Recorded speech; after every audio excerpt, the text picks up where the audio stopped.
Ici, il y a une très grande pression pour accoucher naturellement. Très très grande pression. Ma maman devait venir nous rejoindre en Norvège après l'accouchement, mais moi je n'avais pas ajusté le billet d'avion en fonction de l'accouchement.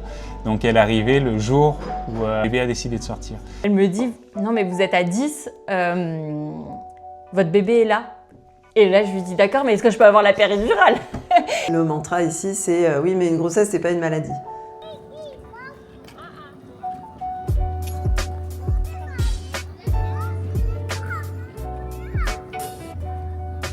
En Norvège, la grossesse et l'accouchement sont présentés comme des processus naturels qui nécessitent moins d'intervention médicale, en tout cas qu'en France, moins de suivi également.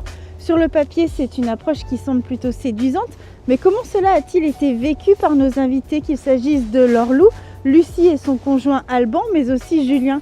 C'est ce qu'on va découvrir dans ce deuxième épisode de cette mini-série dédiée à la parentalité en Norvège. Et on démarre tout de suite par le suivi de grossesse. À ce sujet, nos invités ont tous été d'accord sur un même point qui les a surpris d'emblée. Alors même si on n'a eu que nos enfants en Norvège, on arrivait quand même à comparer parce qu'en fait nous, nos amis, on demandait à des gens en France, à notre famille, voilà comment ça se passe et tout. Et en fait, on a vu très vite qu'il y avait beaucoup de différences. Donc déjà, moi, le premier truc, c'est que je fais un test de grossesse, il est positif. On me dit, là, il faut que tu ailles faire une prise de sang pour confirmer. Donc j'arrive chez mon médecin, je leur dis, bonjour, je viens faire une prise de sang pour confirmer que je suis bien enceinte. Et là, elle me regarde et elle me dit, mais pourquoi faire? Je lui dis, pour confirmer, pour être sûre que je suis enceinte. Et elle me dit, mais t'as fait un test de grossesse? Je lui dis, oui.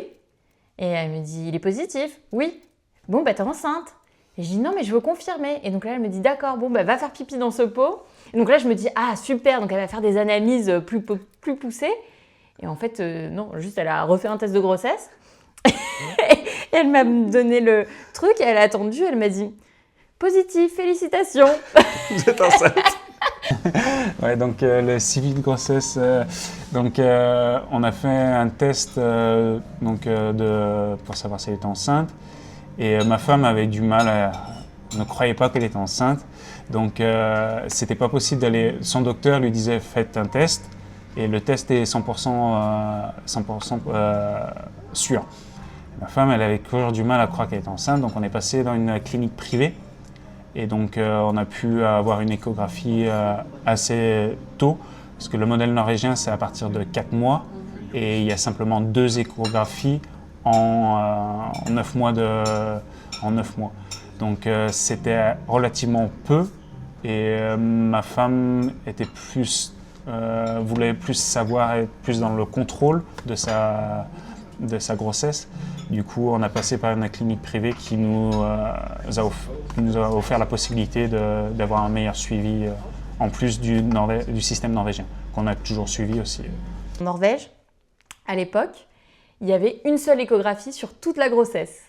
Pourquoi tu dis à l'époque? Parce que depuis, déjà pour nous, la deuxième grossesse, donc en 2024, ils sont passés à 2 échographies pendant la grossesse, donc la T1 et la T2 maintenant. On peut faire en Norvège. Et sinon, ce que faisaient les Norvégiens et du coup aussi les étrangers qui vivent en Norvège allaient beaucoup dans le privé. D'ailleurs, ça se fait toujours pour ceux qui souhaitent avoir davantage d'échographies.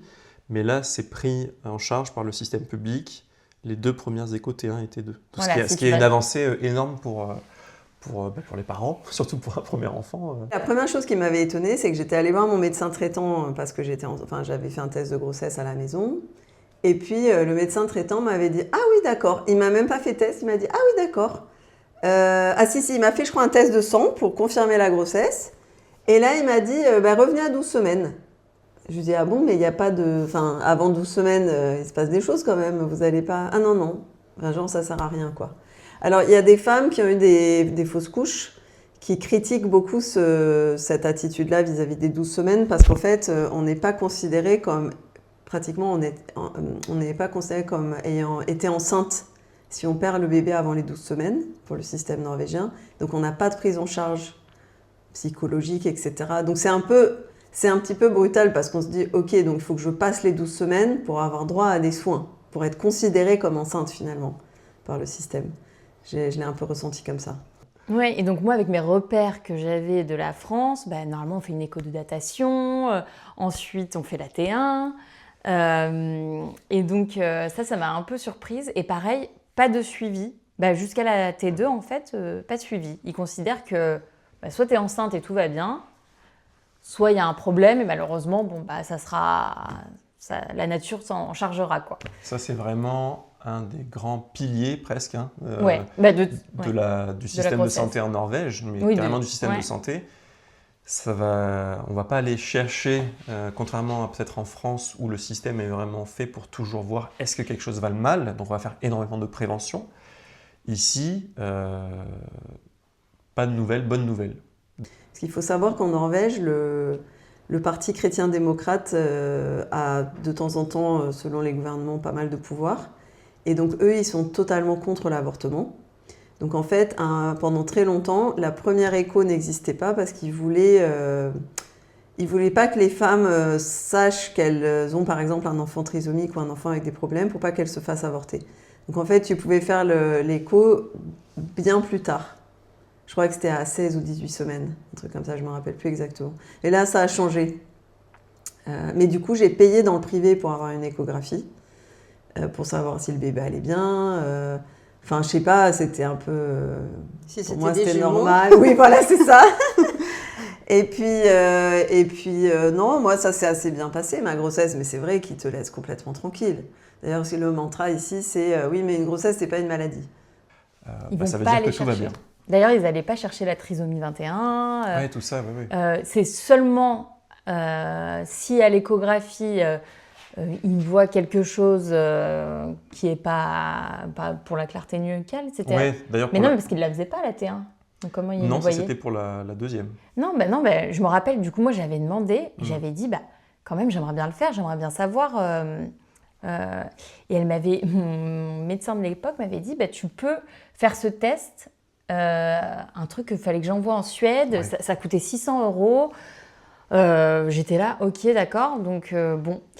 Et du coup, pour notre première fille, on l'a fait en France. On allait faire la T1, c'était l'été, et du coup, on a fait la T1 en France, et du coup, on a triché un peu pour Mais d'ailleurs, se rassurer. Il faut se remettre aussi dans l'état d'esprit que pendant tous ces mois, surtout sur un premier enfant, on ne sait pas à quoi s'attendre, on n'a rien pour... visuellement, par exemple, pour se rendre compte vraiment qu'elle est enceinte. Donc, quand on s'est... En fait, je me dis, s'il y a des gens qui ont découvert qu'à la deuxième échographie, le bébé, en plus, le bébé déjà c'est grand, on ne peut plus voir le petit être en entier sur l'échographie. Donc ça, en France, je me rappelle, c'était donc à 3 mois, c'était vraiment c'est là où surprenant. Tu prends conscience, ouais. Ben ouais, parce que de voir... parce que visuellement, on ne voyait pas du tout de ventre. Et donc, à l'échographie, quand il a posé, hop, on a vu apparaître un petit bébé que tu distingues très bien. C'était ah oui, c'est bon, il y a vraiment tout qui va bien. C'est vrai que du coup, dans le système norvégien, si tu attends la T2, tu es déjà à la moitié de ta grossesse, tu peux être un peu dans le déni pendant toute la moitié, quoi. C'était un peu ça. C'était dur de se rendre compte de la réalité du projet, si ce n'est la fatigue du premier trimestre, les symptômes. Et moi, dès que je disais que j'avais des veines qui étaient apparues sur mes jambes et tout, enfin quelques petits désagréments, et à chaque fois on me disait c'est normal, vous êtes enceinte, ça partira quand vous accoucherez. Et voilà. Et quand j'étais en France et que je demandais à la pharmacienne est-ce que ici vous donnez des choses pour les femmes enceintes, elle me dit oui, bien sûr, c'est pas parce que vous êtes enceinte que faut souffrir inutilement, en gros. Alors qu'ici c'est un peu plus viking, ça passera après l'accouchement. C'est pas quelque chose qui vous a stressé? Non, comme on a pris la clinique privée et que la grossesse s'est bien passée, ma femme n'a eu quasiment aucun symptôme, juste la prise de poids qui, elle, me mettait sur mon dos parce que j'amenais des gâteaux à la maison, j'essayais de la faire plaisir. Mais non, on n'a pas stressé.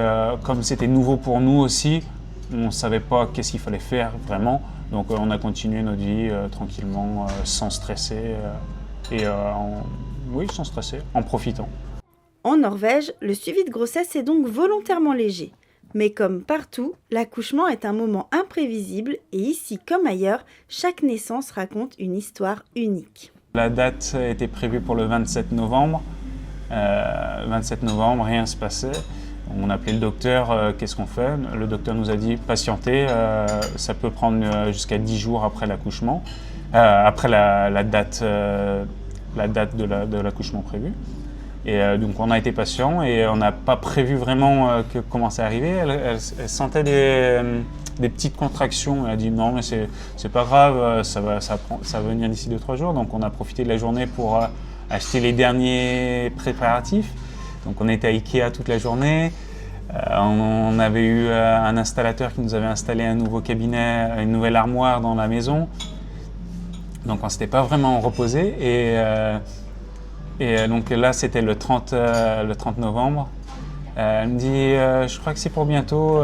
Donc elle se prépare, elle prend sa douche, tout ça. Elle vient au lit. Elle me dit, j'arrive pas à dormir. Je dis, on va patienter que les contractions arrivent un peu plus proches. On avait appelé l'hôpital pour les prévenir qu'on allait sûrement venir bientôt. Et l'hôpital nous a dit, attendez toutes les 3 minutes, des contractions toutes les 3 minutes avant de venir à l'hôpital. Donc il y a sa maman, il y a ses parents qui habitent en Norvège. Donc, sa maman est venue aussi à la maison. On est resté à la maison. Du coup, on n'a pas dormi. Et on patientait, on essayait de faire que les contractions se passent tranquillement, sans trop de douleur.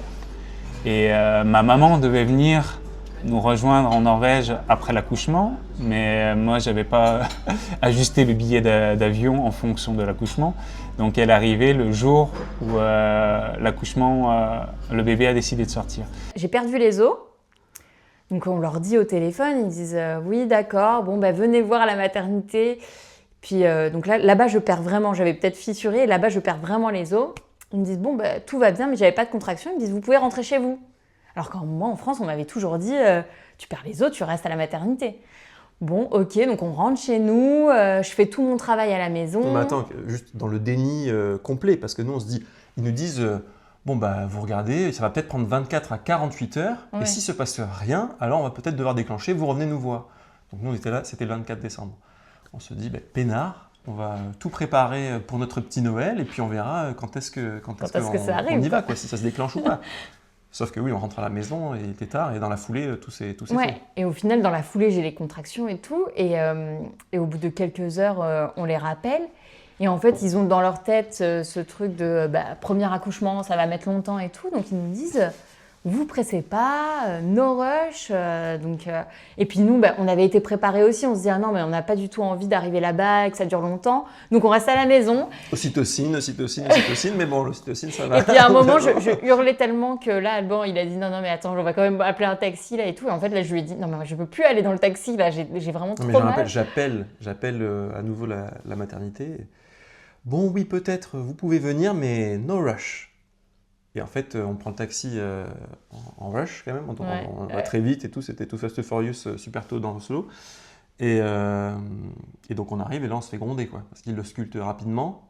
Non mais attends, mais surtout avant de nous ausculter, il nous demande les papiers parce que c'est les Covid, papiers de Covid et tout. Moi je suis en train de hurler dans le couloir en leur disant j'ai besoin de la péridurale maintenant et tout. Et je me rappelle, elle me dit bon ok, je vais venir vous ausculter, venez avec moi. Et je la revois marcher hyper lentement dans le couloir. Et moi, je suis en train de m'appuyer contre les parois. Mais ça, ce serait intéressant parce que ça, on l'a pas vécu en France. Mais je pense que ces gens qui veulent des accouchements tous les jours, c'est normal de voir des gens dans un état second. Exactement. Alors que nous, c'est le premier. Toi, tu as fait tout ton travail à ce moment, on ne sait pas encore combien, mais à la maison. Et donc, on arrive et c'est limite... c'est un peu le paresseux dans Zootopia, quoi. Toi, t'arrives, t'es là, j'accouche, j'en peux plus et tout. Ouais. Premier formulaire, s'il vous plaît. Donc oui, c'était... Ah oui, moi, j'en pouvais plus. Elle lui demandait 50 000 papiers. J'étais là, mais c'est une blague, là. Je suis en train de... Je sens que là, ça se passe, quoi. Et puis, au final, donc, elle m'aide à me déshabiller. Elle regarde et je lui dis, est-ce que je peux avoir la péridurale? Et là, elle regarde et elle me dit... On en reparle. Elle me dit, non, mais vous êtes à 10... votre bébé est là. Et là, je lui dis, d'accord, mais est-ce que je peux avoir la péridurale? Et c'est là où elle me dit, on va voir ça en haut. Et là, elle me met sur... Là, pour le coup, j'ai senti le rush. Et là, elle me met sur une chaise roulante. Et là, elle court dans le couloir. Alban est toujours à la réception avec les papiers. Et là, elle lui dit juste, come, your baby is coming. Et elle court, elle s'arrête même pas pour lui parler, quoi. Ouais. Donc le matin, j'ai amené ma femme à l'hôpital, donc à 7h du matin. On est allé à l'hôpital. J'ai parlé au docteur, le docteur m'a dit le bébé ne va pas arriver avant 2-3 heures de l'après-midi, donc vous avez le temps. Donc j'ai laissé ma femme en salle de repos à l'hôpital, elle était avec sa mère. Et je suis allé chercher ma mère à l'aéroport. Au retour de l'aéroport, on a pu être tous ensemble à l'hôpital, ma mère et sa mère. Et les contractions ont mis du temps à arriver. Il y a eu un changement d'infirmière qui nous a un peu perturbés aussi pendant l'accouchement. Donc, donc à 2h de l'après-midi, il y a eu l'infirmière qui est partie et elle nous a demandé si on voulait l'épidurale ou pas. On me dit on peut attendre la nouvelle infirmière, sauf que la nouvelle infirmière est arrivée à 4h30 l'après-midi et là la douleur avait commencé et le travail avait commencé. Du coup, ma femme commençait à être un peu plus stressée et fatiguée aussi parce que de la nuit, à ne pas avoir dormi. Donc c'était intense un petit peu à l'hôpital. Il y a l'infirmière qui est arrivée, elle a dit je vais appeler le médecin. Sauf que le médecin était occupé avec une épidurale avec d'autres patients et le médecin n'est pas venu. Et c'est l'infirmière qui a donné l'épidurale à 6h de l'après-midi. Donc 1h30 après qu'elle soit venue pour la première fois. Elle était à nos côtés parce qu'elle attendait le médecin pour vérifier l'épidurale, mais c'était compliqué parce qu'on avait demandé un accouchement dans l'eau, dans un bain. C'est quelque chose d'assez commun ici? C'est possible. C'est certains qui préconisent de faire pour un accouchement plus naturel, moins de douleur. Mais le bébé, ils avaient pris la tension du bébé était un peu était un peu basse la tension. Du coup, on avait la chambre, mais on n'a pas eu accès au bain. Et après l'épidurale, ça allait très très vite. Du moment de l'épidurale jusqu'à le bébé qui est sorti, il s'est passé 1h30. Donc ça allait très très vite. Ma femme a commencé à stresser, du coup il fallait aller encore un peu plus vite parce que le bébé, elle voulait qu'il sorte naturellement. Du coup elle a essayé de pousser pour aller encore plus vite. Et quand le bébé est sorti, donc le bébé est sorti à 9h30, on l'a eu dans les bras pendant une demi-heure. C'était magique. Ils nous ont laissés, ils étaient bien sûr autour de nous. Ils nous laissaient, ils ont essayé qu'elle essaye de manger. Et après, ils l'ont nettoyée. Et de 11h du soir, donc on avait le bébé dans nos bras et on était par nous-mêmes. Moi, c'est un accouchement un peu particulier. Moi, je devais accoucher dans une structure qui n'existe plus, qui était une structure qui s'appelait ABC, qui est une structure dans l'hôpital majeur à Oslo, qui s'appelle Ullevål. Et en fait, là, c'est une structure vraiment d'accouchement naturel. Donc, et en fait, c'est très dur de rentrer parce qu'il faut vraiment avoir aucune complication dans sa grossesse, ni au niveau de l'âge, il ne faut pas avoir des jumeaux, etc. Enfin, il faut vraiment avoir un accouchement a priori qui va très bien se passer. Et donc, j'avais été prise, j'avais fait tout un plan de, je ne sais plus comment ça s'appelle en français, enfin d'accouchement, quoi, de comment je voulais que les choses se passent. On te donne une pièce entière avec un lit, avec une baignoire, tu es avec ton compagnon, enfin c'est extraordinaire. Et en fait, 10 jours avant l'accouchement, donc 10 jours avant ma date, mon terme, je vais faire un dernier petit contrôle. Et moi, vraiment, j'ai une grossesse sans aucun problème. Donc je vais faire un dernier petit contrôle et puis la dame me dit, pour te dire à quel point j'étais pas au courant, je savais pas que les enfants devaient avoir la tête en bas pour accoucher. Parce qu'en fait, ils te disent rien et puis moi, j'avais pas trop lu le livre apparemment, bon bref. Ou je savais pas, peut-être que je pensais que ça se faisait plus tard. Et 10 jours avant, elle me fait une petite écho et juste au son. Et puis elle me dit, c'est super, la tête est en bas, tout va bien et tout. Je lui dis, ah mais la tête, elle est pas du tout en bas. Moi, je ne mange plus parce que sa tête, elle est énorme, elle m'appuie sur l'estomac. Et puis, il me donne des coups de pied aussi dans la vessie. Je lui dis, sa tête n'est pas du tout en bas. Et là, elle me dit, mais si, mais c'est obligé. Je lui dis, ah mais non, mais je ne sais pas ce qui est obligé, mais moi, je vous dis que sa tête, elle n'est pas en bas. Et là, elle me fait une vraie échographie. Et là, elle me dit, oh, mais votre bébé, il est en siège, mais vous ne pouvez plus accoucher ici. Et là, c'était terminé. J'avais fait tout mon plan d'accouchement pendant 8 mois et demi. Et là, c'était terminé. Elle m'a sorti du programme parce que là, c'était une complication. Et On là, saute dans l'ascenseur. on saute pour dans monter un ou deux l'ascenseur étages et, et elle nous dit oh là là, mais pourquoi vous êtes arrivé aussi tard? Non, quand on arrive dans la salle de naissance, et là, ils disent, mais pourquoi ils sont arrivés si tard? Bon, moi, j'étais déjà en transe, donc, mais j'étais là, mais c'est une blague. On nous a dit de ne pas nous dépêcher, quoi. Bah, du coup, trop tard pour la péridurale, et voilà, ça a été intense. Naturel. Naturel et intense. J'ai pas pu accoucher naturellement, parce que le bébé était trop gros. Ils ont un tas de règles sur les accouchements en siège. En plus, mon bébé, il était en siège, il était assis. En fait, il y a plusieurs sièges, il y a des sièges très différents. Tu as des sièges où il y a juste un pied, donc tu les sors par un pied. Tu as des sièges par les fesses.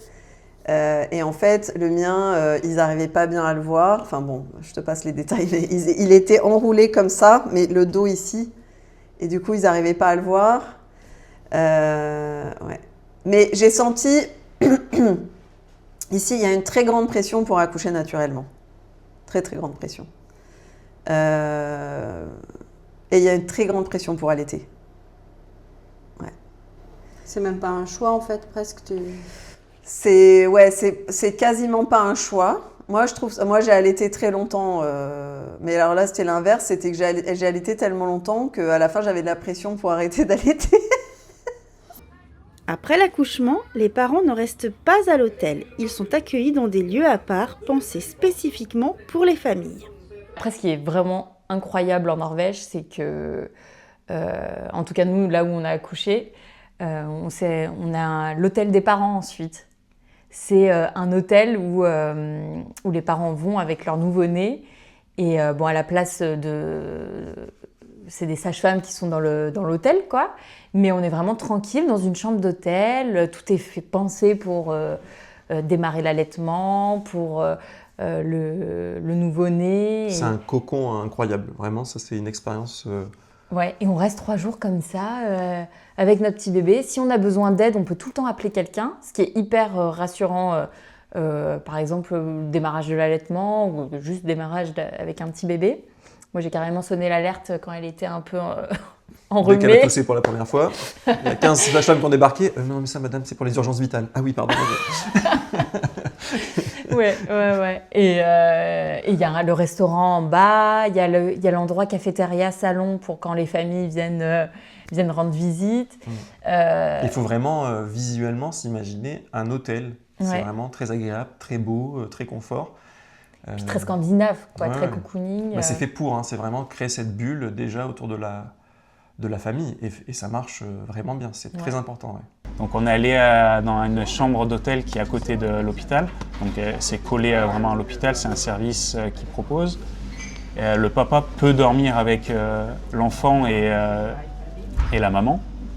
Donc on a passé la nuit, on n'a pas dormi, mais on a passé la nuit avec le bébé. Sauf que on ne savait pas s'il fallait changer les couches, comment l'habiller.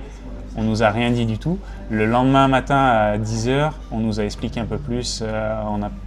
Ils ont fait un petit contrôle, un petit check-up sur le bébé. Mais ils ne nous ont rien expliqué. Du coup, on était avec le bébé dans les bras qui pleurait. Qu'est-ce qu'on fait? Donc c'était un petit peu stressant. Et puis on ne savait pas vraiment ce qu'il fallait faire. Donc on a pris le bébé avec nous dans le lit. Et puis on lui faisait des cuddles. Et puis... elle est arrivée à dormir, elle a mangé un petit peu, mais le bébé était tout nu.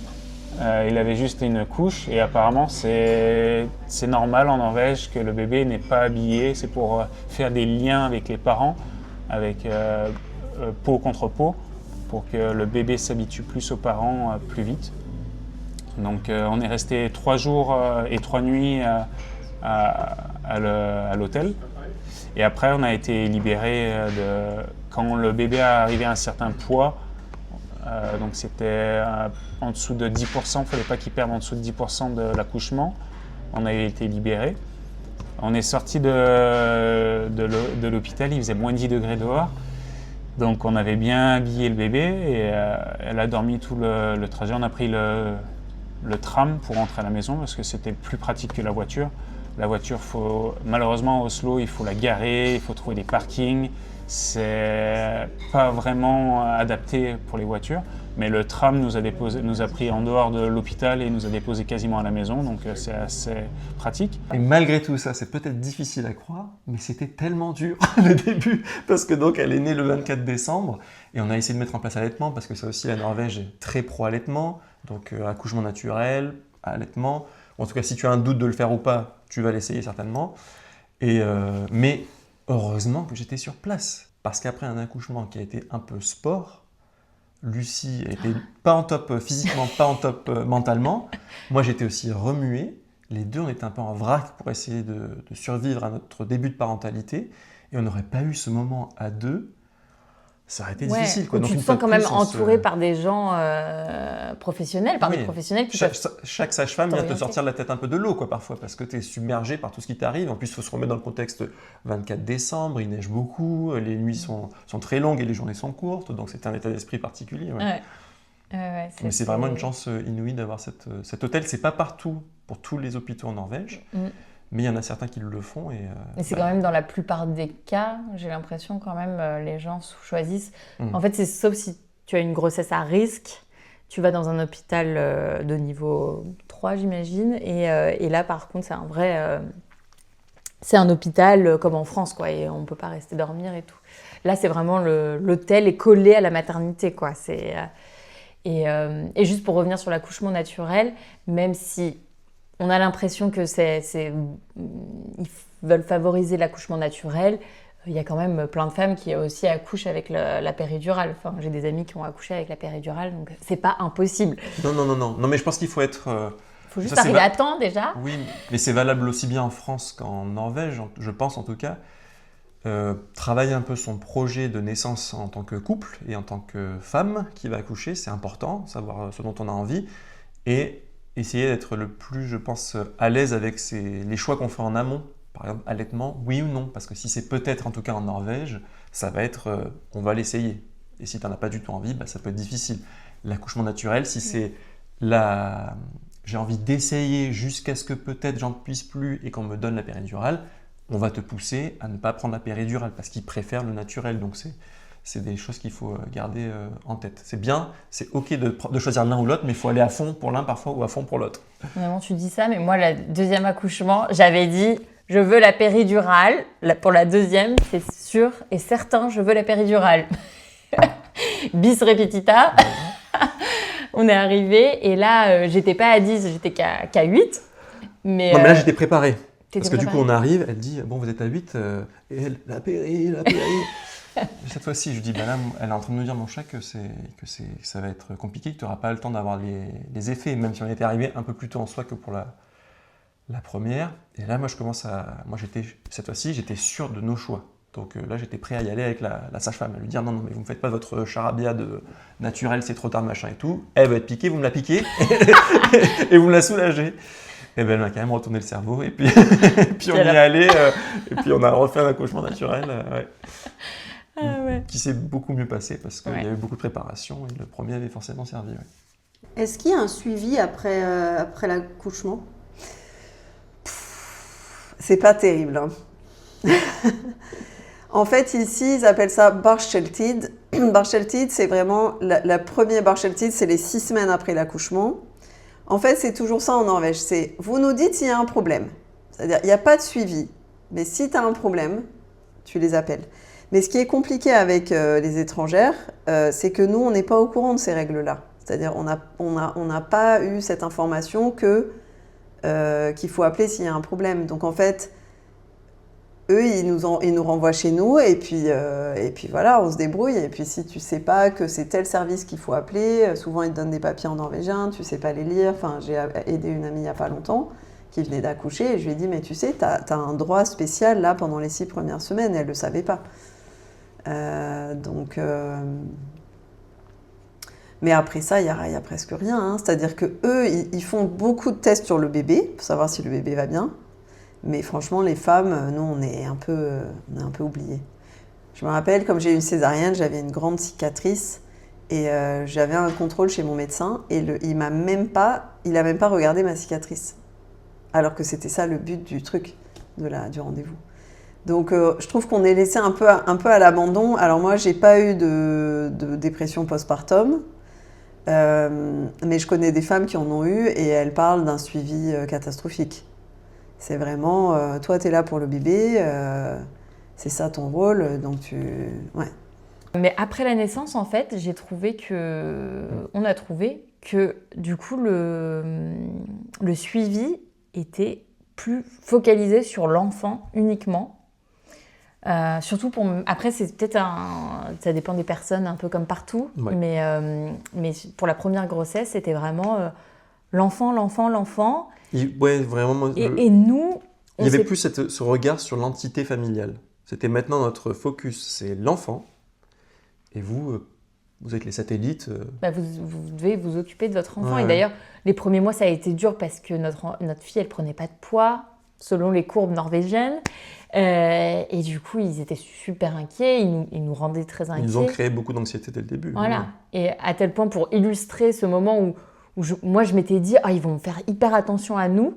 Et je me revois dans notre salon quand notre fille est là, qu'elle la pèse, qu'elle nous dit qu'elle pèse pas encore le poids qu'il faut et tout. Alban qui est hyper touché, qui se met limite un peu à pleurer de cette situation parce qu'il se dit mais ma fille va mal en fait, et elle lui dit un truc du genre vous êtes inquiet monsieur? Il lui dit bah oui, et elle lui dit c'est votre boulot en tant que parent d'être inquiet. Mais Et il n'y a rien que je puisse y faire. Mais ça faisait très réciter en fait cette phrase.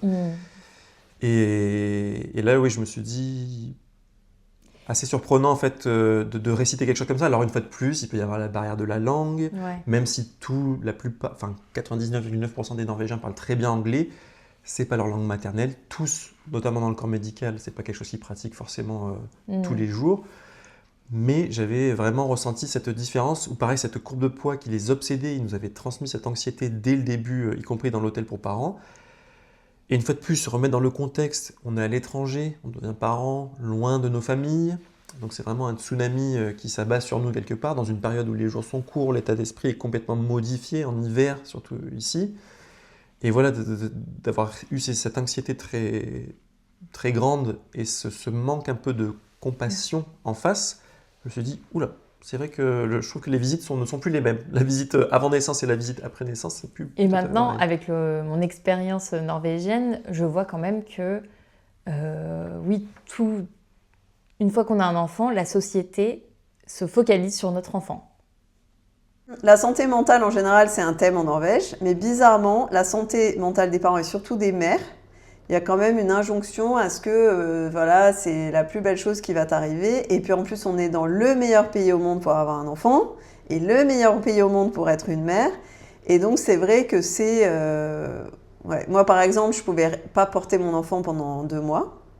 Donc, je l'allaitais, mais sans le porter. Je ne pouvais absolument pas le porter comme ça. Et donc, je voyais toutes ces filles qui y arrivaient. Moi, je ne pouvais pas.